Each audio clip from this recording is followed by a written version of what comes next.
So we decided to broaden where we find physios, and Neil applied and said he was from the UK, and when we met him we knew straight away he'd be a great fit for the business. So we were happy to take that extra step and support him with his registration.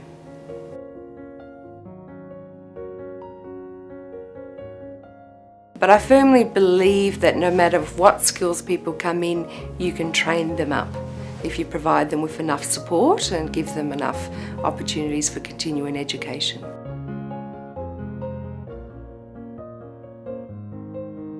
If I have someone that's confident, that has a real empathy with people, that really wants to help people and is prepared to put in the hard work to improve their skills, they'll end up being a good physio.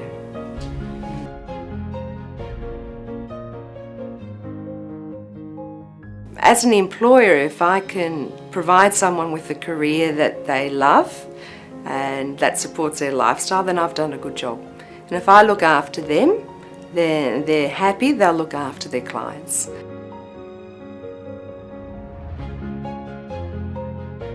Neil's great, everybody loves Neil. He's just warm and funny and engaging with people. He's got tremendous people skills. He really cares, and that comes across. And he works across 2 different clinics as well as some of our occupational health services, and everybody loves him. He's a great physio. Neil, for us, is one of our top physios, on equal par with Australian trained physios.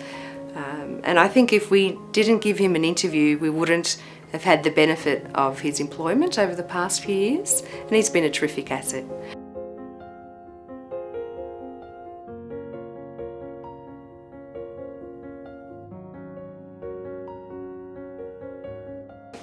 I suppose for me it comes down to people, helping people. I get the big buzz out of that. That just brings me a lot of joy. It's just helping people.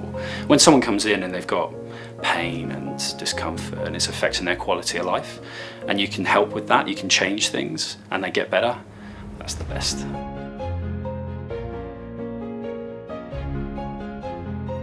I think there appears to be in Australia a lot more of a proactive attitude, I think, again, to make sure patients achieve their goals.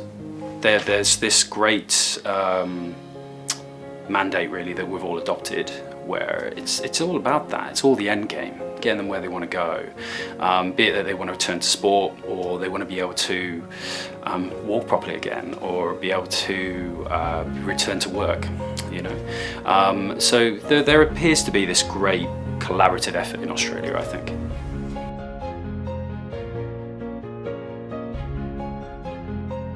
I had this one patient who was suffering from these terrible headaches, you know, dizziness regularly, just that awful lethargic lifestyle that really she had, and it was really affecting her mood, her quality of life, her interaction with her friends and family, ability to work. And we just had the right things in the right place, where we had the manual therapies, yes, but also the big exercise push. I think, coming from a sports science background, that's really key for me. There has to be a rehab element to this, where we want to get them better, but we also want to keep them better.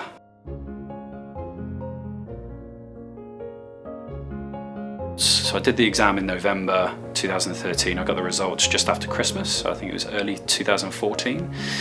In that time though, I was being really proactive, where I was sending my CV off to loads of practices. There was a few in WA and in Perth, but also here. And just got dialogue going, you know, just got conversations going with these people, and just, you know, this is what I can offer, these are my skills, this is what I want to achieve, and so on.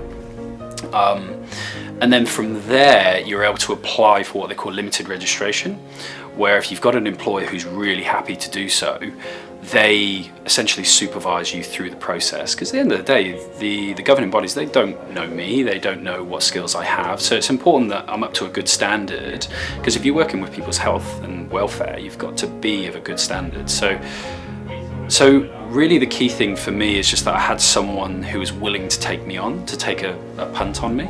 That's where my boss, Lucy, was fundamental in that. She was really, really great, where she was happy to give me a shot.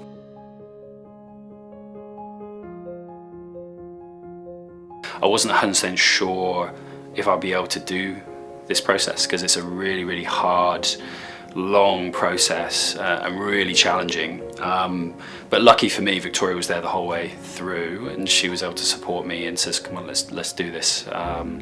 So she's been really, really key to me completing this whole process, but also sometimes when confidence hits you a few times, when you've got patients that are difficult and you're not sure, she's always been there to say, come on, you can do it, you can keep going and you'll figure it out. So again, I'm very lucky that she's been by my side the whole way through.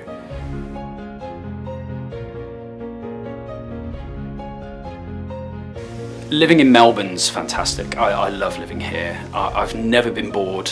There's always something to do. Been very lucky where I've met nice people along the way. So I'm part of sports teams. If you love sport, Melbourne's the place to be. You know, football, soccer, basketball, tennis, there's just everything here. The festivals galore, the food's incredible. Coffee, I've become a bit of a coffee snob since I've moved here. So yeah, Melbourne's been a fantastic move for me, and I've got no plans to go home. I love it here so much.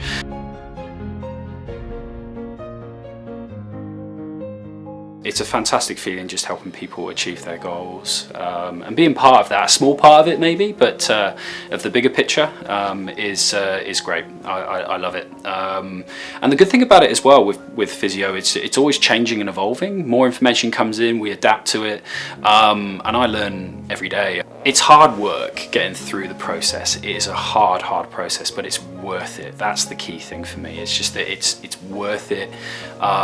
It's the best thing that I've done, and I can't imagine it any other way at the moment, to be honest.